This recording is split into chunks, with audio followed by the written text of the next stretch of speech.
October 1978. A sandstorm, furious like a divine breath, tore through the age-old tranquility of the Qumran caves, revealing a hidden fissure in the rock of Cave 11. An archaeologist, driven more by a thirst for mystery than by rational calculation, slipped into the opening and found, sealed within a copper cylinder, a document that had remained untouched for 2,000 years. The religious authorities, terrified by its significance, decided to withhold it from the world, for it contained the first witness account of a young man from Galilee whose name would forever change the destiny of humanity. The manuscript's author, Eleazar ben Shimon, a teacher of the Essene community, claimed to be writing his last words as he neared his final breath. He claimed to have contemplated for 3 years the young Nazarene as he assimilated secrets no gospel would ever dare to transcribe. He watched the silence forge the soul of the man whose words would later make famous, and he saw the arcane power of that fruitful silence fade into the memory of history. His lines opened like a forbidden threshold, the soft voice of a knowledge that the world was not meant to hear, but that time, fearless, could not silence. I, Eleazar ben Shimon, guardian of the truths of Qumran, testify to what my eyes saw when the young man from the north arrived among us at the age of 18. It was the month of Nisan, and caravans descended from the mountains carrying pilgrims and merchants, but he advanced alone along the dusty path that winds from Jericho, dressed in a worn tunic and supported by an olive staff. His eyes troubled my spirit. They shone not with the pride of the doctors of the law nor the greed of the merchants, but with a different light, silent and unfathomable. When he stopped at the gates of our community, he didn't speak. He bowed his head and waited. In that silent wait, the first lesson was already hidden, unconscious and profound. Silence as the language of the soul, as humility that opens every door where arrogance closes. Our elderly master, Yohanan the Purifier, came out to meet him, and a wordless dialogue unfolded between them, carried by the desert wind as if the breath of God himself were whispering invisible secrets. Finally, a nod was enough. The novice had passed the first test, that of patient waiting. When he was allowed to speak, he said in a voice clear as a living fountain, "I have come to learn the path of the children of light. My mother spoke to me of you, of those who guard the hidden mysteries of Scripture." There was no urgency or supplication in those words, but an inner peace that seemed to breathe of its own accord. The master replied with a question he had asked every postulant for centuries. "Are you willing to die before you live?" He fell silent, closed his eyes, and meditated. After a long silence, he smiled with sweet firmness. "Master, I believe I have already begun to die. I am here to learn to do so fully." In that sentence vibrated a wisdom that transcended his age, as if many lives had spoken through his voice. He was assigned cell number 7, the same one that had once welcomed John, the one the world would later call Baptist. We gave him the white novice robe and explained to him our rules: rising before dawn, silent work, silent meals, silent prayer. What for many was toil and discipline, for him became a source of pure joy. The first night I saw him sitting at the door of his cell, absorbed in contemplating the stars. He wasn't meditating like us, following codified gestures, but seemed simply to exist, entirely present, as if silence were his natural state and words an intrusion. I understood then that we hadn't welcomed a disciple, but someone destined to reveal to us a silence higher than our own. We cultivated silence as an interior garden, but he was the garden itself. The next morning, when the bell rang to prayer, we found him already in the sacred place, motionless, as if rooted in the earth. His silence was so intense that it calmed our very thoughts. The lesson had begun, but we were no longer the teachers. The first rays of dawn caressed the rocks of Qumran when the young man rose from his bed of woven palms. His body followed a rhythm older than our laws, a natural harmony that no external call could interrupt. I watched him as he walked to the ablution well. Each gesture flowed into the next like water knowing its own path. When he gathered the water in his hands, he did so with such reverence that the simplest act seemed a sacred rite. It was not a learned solemnity, but a spontaneous perception of the divine in everyday life. For him, every drop of water was a miracle, every breath a prayer, every moment of silence a threshold to eternity. During morning prayers, while the brothers murmured the handed-down psalms, he remained quiet, his eyes half closed, his mind at peace. His calm was the peace that others sought in vain after years of asceticism. And in his daily work, he displayed the same majesty. We entrusted him with the broom made of tamarisk branches, but he held it like a royal symbol. There was no trace of disdain or false humility, only the awareness that even sweeping could become prayer.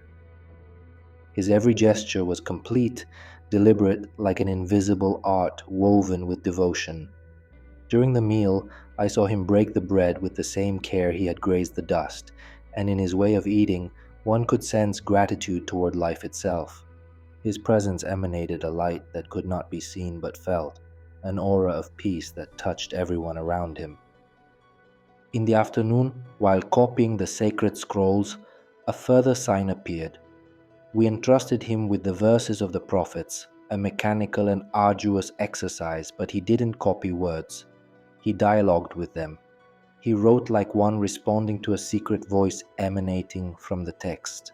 When he reached the passage from Isaiah that announces in the desert the preparation of the divine path, tears of recognition filled his eyes. It was as if those words had awaited him for centuries. At sunset, as the bell of total silence announced the sacred hour, I saw him once again sitting under the stars, surrounded by wild animals that, rather than fleeing him, slept beside him as if drawn by an invisible warmth. In that moment, I understood that we weren't forming a disciple. We were witnessing the birth of something new, unspeakable, universal. Following Master Johannen's decision, on the 7th day of his stay among us, the young man was called to undergo the test of absolute silence. Not for 3 days, as was customary for novices, but for 7, in a seclusion that would have frightened even the most hardened spirits. When the master announced this order, I was taken aback, for never before had a neophyte been subjected to such extreme discipline. However, Johanan explained that it was not a matter of severity, but of necessity.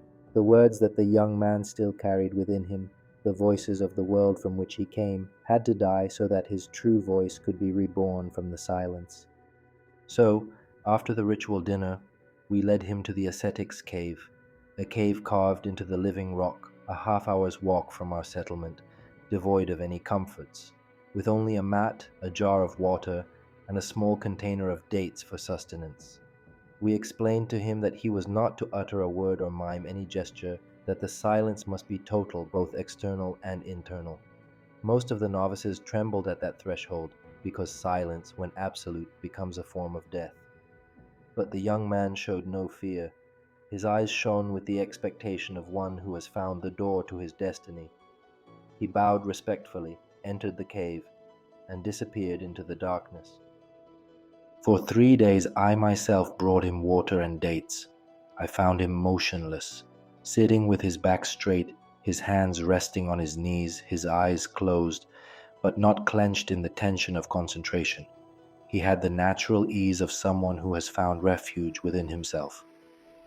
On the 4th day, the cave seemed to change its nature. No sound could be heard within, not even breathing. It was not the silence of absence, but the silence that breathes of itself, dense as a living presence. The usually shy desert animals began to gather around the entrance. Lizards, birds, even a small snake that curled calmly at his feet. When I arrived with the supplies, I felt a change in my very soul. My thoughts slowed, the air grew heavier, as if filled with an invisible and sacred substance. On the 6th day, when I entered the cave, I saw him radiant, motionless in the same position, but his face radiated a serenity that struck the gaze like pure light.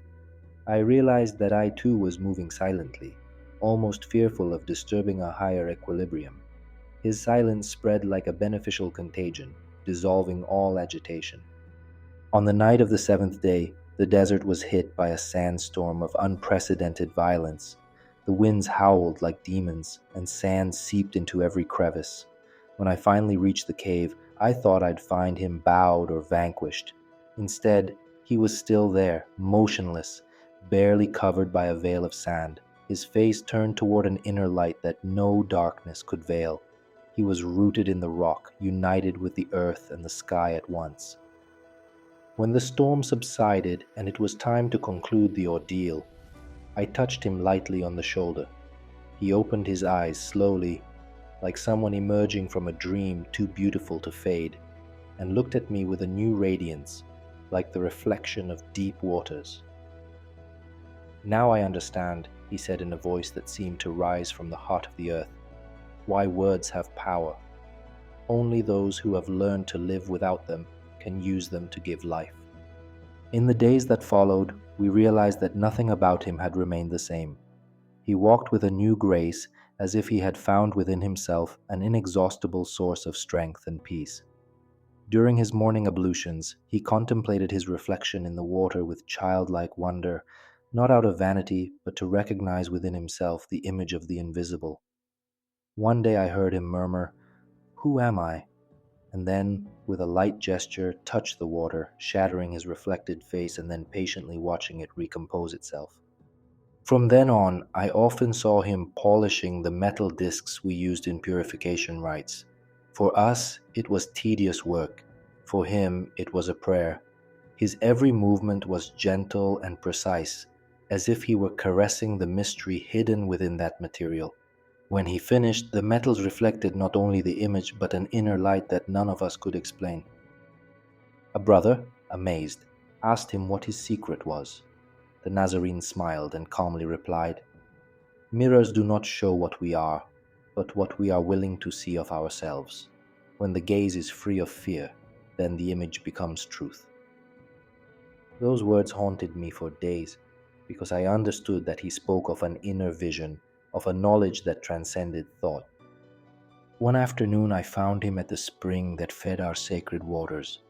The setting sun transformed the surface into liquid gold, and its reflection danced there like a living symbol. He said to me, "In silence I discovered that we carry many reflections within us, what we show, what we fear, what we wish to be. But deeper down there is a face that does not change, our true essence, luminous beyond imagination. The desert is its most faithful mirror. It does not lie, it does not flatter, it does not hide. It shows you what you are. And if you have the courage to look, you learn to love yourself as you have always been loved." In those words, I understood that he had become a living mirror, capable of reflecting the truth in all who gazed upon him. It wasn't long before this wisdom manifested itself in a prodigious way. A merchant from Damascus arrived at Qumran, a man consumed by grief, for his 12-year-old daughter lay speechless and without appetite, suspended between life and death. He had invoked every doctor and every priest, but no one had been able to save her.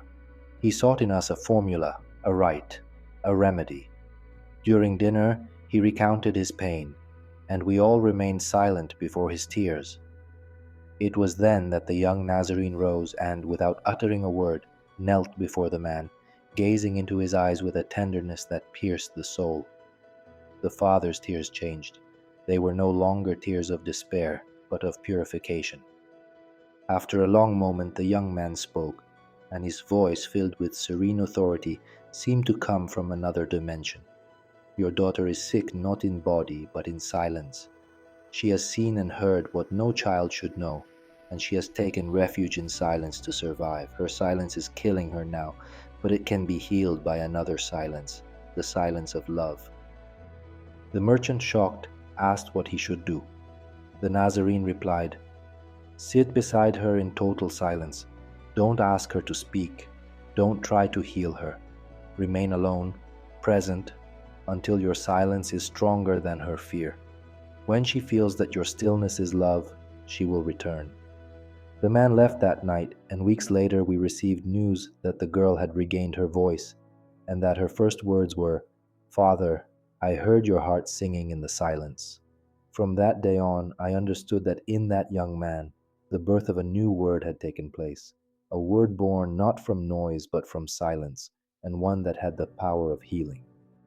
After the miracle wrought through the suffering of the Damascus merchant, a subtle yet profound change swept over our community. No one dared call him a novice anymore. He had become a living mystery, a point of calm around which our anxieties revolved. Yet, the young man continued to lead the same modest and disciplined existence, rising before dawn, working without complaint, praying without ostentation. But his presence radiated such a tangible peace that anyone who approached him emerged as if healed. The first manifestation of this silent strength occurred with the elderly brother Mattia, tormented for 15 years by joint pain that no medicine, no consecrated oil, no prayer had been able to soothe. Every step was a pain for him, every day a battle against a body that had become a prison. One morning I saw him trying to carry a jug of water while he moaned softly. The Nazarene, who was passing nearby, approached and, without a word, took the weight from his hands and placed it on the ground. Then he placed his palms on the old man's shoulders, and time seemed to stand still around them. No magical gestures, no formulas, just the pure contact of two beings immersed in a silence that was not emptiness, but absolute fullness. The air vibrated as if peace had taken shape. After long minutes, Mattia began to move her arms. The pain had vanished, and tears of surprise streamed down her face. "What have you done?" she whispered, trembling. The Nazarene smiled and replied, "Nothing. It was the silence. When two hearts meet in perfect silence, the love that is their substance dissolves every infirmity." Those words became a subject of profound meditation for me. Could silence itself, devoid of action and sound, contain the principle of healing? Confirmation came a few days later. A woman named Marta, who had come from far away to escape a life of domestic violence and slavery, had recently arrived among us, but her face bore the marks of a pain that no escape could erase. She approached the young man and in a broken voice asked if silence could also heal the wounds of the soul. He didn't answer. He held out his hand, inviting her to place his. When their fingers met, a silence deeper than any words enveloped the room. They remained there, motionless, while the light changed on the walls. It was as if they had both descended into a place where language had never existed, where only presence had meaning. When she finally opened her eyes, her face was transfigured. The fear had melted into peace, the sadness into sweetness. "It's like finding your way home after being lost for years," she murmured. And in that moment I understood that the most powerful healing came not from hands or words, but from the encounter of two silences that recognize each other. The culmination of this revelation occurred on the holiest day of the year, when we celebrated the Feast of Atonement. The community prepared rigorously. We donned white robes, placed myrrh-filled censers, and the scrolls of the law were laid out in solemn order. Everything had to be done according to the unchanged tradition of our fathers. When the Nazarene's turn came to recite his invocation, everyone waited to hear his voice, which we knew to be sweet and deep. But instead, he closed his eyes and remained motionless, enveloped in a silence that was neither distraction nor forgetfulness. It was an act of direct communion with the invisible. At first, many were disconcerted, but little by little, an inexplicable phenomenon occurred. His silence spread like a calming wind, and one by one, we too stopped reciting. The entire sanctuary was immersed in a vibrant stillness that seemed like the voice of God Himself. We understood without words that our supplications had already been heard, that forgiveness was not obtained through eloquence but through surrender. When the Nazarene opened his eyes, his face radiated a tenderness no human tongue can describe. He then said, in a voice as soft and transparent as light on water, "The purest words do not pass through the mouth, but from the heart to the eternal." In silence, the soul speaks directly to the soul of the world. There, one does not ask for forgiveness, because one knows one is already forgiven. one does not implore love, because one recognizes one is already loved. His words flowed like honey on ancient wounds, and our elderly master, moved to tears, murmured, "Son, how could you understand in a few months what we have only glimpsed in a lifetime?" The young man smiled and replied with the simplicity that was his strength, "I have learned nothing new. I have simply remembered. When silence is perfect, it is not we who speak, but God who speaks through us." From that night, our concept of prayer changed forever. No longer an act of speech, but immersion in presence. We felt that silence is not deprivation, but full resonance with the whole. And as the days passed, the young man expressed a desire that filled us with both apprehension and reverence. He asked to retreat into the desert for 40 days and 40 nights, without food, without company, alone with his own breath and the sky. He explained that what was growing within him needed the immense womb of silence to be fulfilled.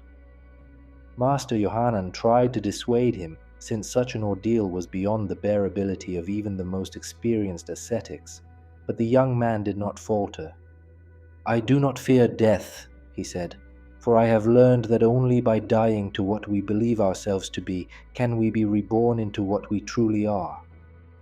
At dawn on the third day after his decision, we saw him depart, a solitary figure advancing across the golden dunes, wearing only a robe and a staff. The desert swallowed him in its endless silence, and for many weeks we heard nothing of him. Some believed him lost, others abducted by the divinity. But I sensed that something unprecedented was happening, and that the world would never be the same again. On the 40th day, while I was performing my ablutions, I glimpsed a figure on the path. It was him, but transformed. His face, hollowed by asceticism, radiated light, and his eyes were no longer those of a man, but of one who had seen the essence of the divine and returned whole. He looked at me and said simply, "The desert has taught me everything. Now I must bring into the world what I have found here, not with words, but with life." I understood then that our work as teachers was accomplished, and that the one we had welcomed as a disciple had become our highest teacher. In the days following his return from the desert, his presence became like an invisible magnet. Everything around him seemed to shift substance, as if reality itself were being shaped by that boundless stillness. However, the peace that reigned around him was soon shattered by an unexpected event. One morning, a mixed delegation of Roman soldiers and scribes from the Temple of Jerusalem arrived at the gates of Qumran, led by a centurion named Marcus Valerius Publius, a man accustomed to command and suspicion. The air grew tense, for neither Rome nor the temple had ever turned their attention to our community. The centurion declared that he had been sent to investigate a young man who, according to rumors, was performing miraculous healings and proclaiming doctrines capable of shaking the established order. Yohanan, maintaining his usual composure, attempted to allay suspicions, but the interrogator was not fooled. It was then that the Nazarene appeared in the courtyard, calm as the wind before dawn, and said simply, "It is I you seek. How can I serve you?" His voice was fearless, yet filled with an authority that silenced all who heard it. The centurion scrutinized him, searching for any sign of threat. He saw a young man dressed in white, unarmed, seemingly harmless. But something in his gaze disoriented him. There was neither defiance nor submission, but a calm that shook the certainties of strength. "They accuse you," said Marcus Valerius, "of proclaiming yourself a divine healer and of spreading words dangerous to the peace of the empire. What do you answer?" He remained silent. But it was not the silence of fear, but rather that of a truth that needs no defense. That silence, more eloquent than 1,000 speeches, slowly eroded the soldier's resolve. Long moments passed, and finally the centurion, almost against his will, murmured, "I see no threat in you. Your weapon, if you possess one, cannot be disarmed. Go in peace." The scribe accompanying him protested angrily, but the Roman command had already made up its mind. As the delegation departed, I saw the Nazarene turn toward me, with the serene gaze of one who knows neither victory nor defeat, but only freedom. "Remember," he said to me that evening, "silence cannot be defended, since there is nothing to defend. It simply is, and in its being lies the strength that conquers all power." In the days that followed, he announced that he wanted to bring the entire community together for an experience he called Communion of Perfect Silence. We gathered at sunset in a natural stone amphitheater facing west. There were 37 of us, arranged in a circle. He sat among us, not as a teacher, but as a brother. "We have learned," he said, "the value of individual silence. Now we must learn the silence that unites souls." He invited us to close our eyes and let every thought flow, without will, without effort. At first I sensed the familiar stillness of our meditations. But then, little by little, something miraculous happened. The boundaries of our consciousness seemed to dissolve, as if our spirits had merged into a single living presence. I could sense each other's emotions, Johannen's serenity, Matthia's childlike joy, Marta's gratitude, and my own restlessness slowly fading. In that shared silence, there was no distinction between master and disciple, between young and old. We were one soul breathing through many bodies. Then his voice rose, not as an external sound, but as an internal echo coming from the very heart of our unity. "This is the power of shared silence," he said, "where no one seeks to be right, because all share the same truth. In the world, men shout to assert themselves. Here, silence is enough to understand one another. When hearts are stripped of their defenses, silence becomes a universal language." We remained like that until the stars lit up in the desert sky. When we opened our eyes, we understood that something irreversible had happened. Our souls had recognized each other in their common origin. Even the most austere brother wept silently, not in pain, but in reconciliation. The Nazarene smiled. "What we have experienced this evening is only a prelude. A time will come when entire peoples will gather not to hear words, but to be together in silence. Then peace will reign on earth not by decree, but by resonance." Those words hung in the air like a prophecy of a future the world does not yet know. At dawn the next day, he woke me with a gentle touch. "Come," he said, "there is still something you must see." He led me to the small cave where we kept our bronze ritual mirrors. The morning light penetrated there like a golden blade. He sat me before the largest of the mirrors and placed his hands on my shoulders. "Look," he whispered, "but don't stop at the face. Let the silence show you what you truly are." I concentrated and first saw my usual reflection, marked by the years and the desert. Then, as if the metal had come to life, I began to glimpse images of my past, the hopes, fears, wounds, and virtues, everything that made me. But deeper, I saw something that took my breath away, my naked soul, unmasked, fragile and luminous at once. I felt an urge to retreat, but his voice held me back. "Do not be afraid. In silence one can look at the truth without being destroyed, because in it also lives the compassion that forgives all." His words calmed my turmoil, and I found myself accepting everything I saw without judgment. It was as if an inner light was illuminating my very spirit. "This is the ultimate gift of silence," he continued.